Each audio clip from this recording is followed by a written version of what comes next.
Fala galera, aqui é Thiago, sou professor top de Biologia. Na aula de hoje a gente vai falar sobre hipótese autotrófica, continuando com o capítulo de origem da vida, porém agora com uma abordagem diferente. A gente não sabe como o primeiro ser vivo começou, mas a gente tem a ideia de que esse ser vivo tem que ser autotrófico. Por quê? A pergunta que norteia é o seguinte: como era o metabolismo dos primeiros seres vivos? Como que eles obtinham energia? E a hipótese autotrófica ela se fundamenta no seguinte: os primeiros seres vivos seriam capazes de sintetizar material orgânico, uma vez que não dispunham de outros organismos dos quais pudessem alimentar. Então, como que esses organismos iriam produzir energia? Eles iriam produzir energia de uma forma simples, uma vez que são organismos bem primitivos. E o mecanismo seria a quimiossíntese. A quimiossíntese que lembra um pouco a fotossíntese.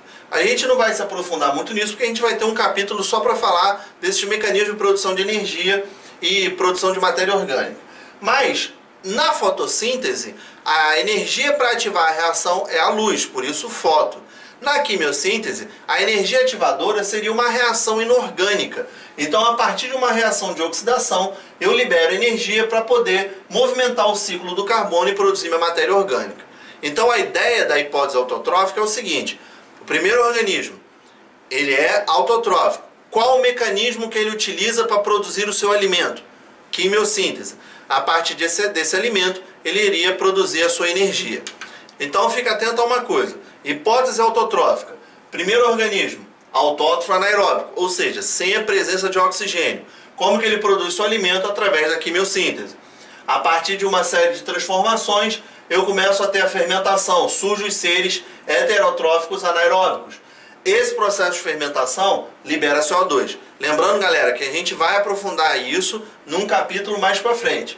Com a presença de CO2, eu permito o surgimento de seres capazes de realizar fotossíntese, uma vez que agora eu tenho uma molécula que é fundamental na fotossíntese, que é o CO2. Começa a surgir os seres autotróficos ainda anaeróbicos.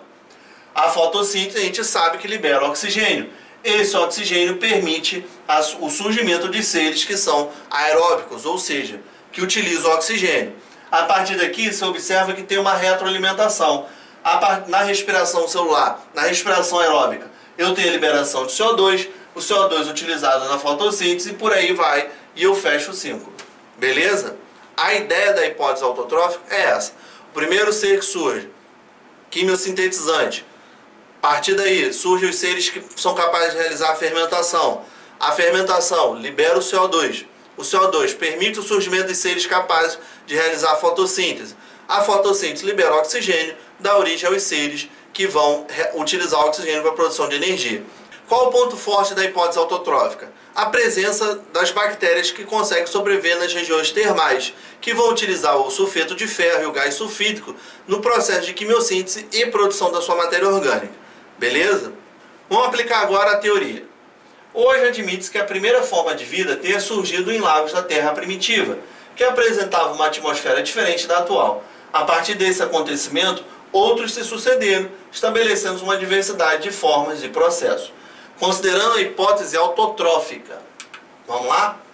A primeira forma de vida seria o item 1, a composição da atmosfera primitiva, 2, e a provável sequência de processos para obtenção do alimento e energia, 3, conquistados pelos seres vivos foram, respectivamente. Então, uma questãozinha relativamente simples pode se tornar capciosa, uma vez que você tem que encaixar as palavras que completem a frase. Vamos lá. Primeira coisa importante. A questão está abordando especificamente a hipótese autotrófica. Então, olha comigo aqui. Letra C. Primeiro ser vivo, heterotrófa. Eliminei. Letra D. Heterotrófa. Eliminei. Letra E. Heterotrófa. Então, aparentemente, parecia ser uma questão difícil. Lê com calma, observa com carinho, que você vai ver que a gente só na leitura já eliminou 3 alternativas. Ficamos só entre a letra A e a letra B. Então, primeiro ser, autótrofo, ok. Sem oxigênio. Lembre-se, a atmosfera primitiva, ela não tinha oxigênio. Então, a letra A, ok. Dá uma olhadinha só na letra B. Com oxigênio. Então, por eliminação, eu também já corto a letra B. E aí, continuando lá, faria os processos por quimiossíntese, fermentação, fotossíntese, e aí segue a sequência perfeita da questão. Então, alternativa A. Então, galera, parece uma questão difícil, mas não é. É só você ir lendo com calma, destaca as palavras mais importantes, que você vai ver que a resposta vai ficar bem mais fácil. Beleza? Um abraço, até a próxima.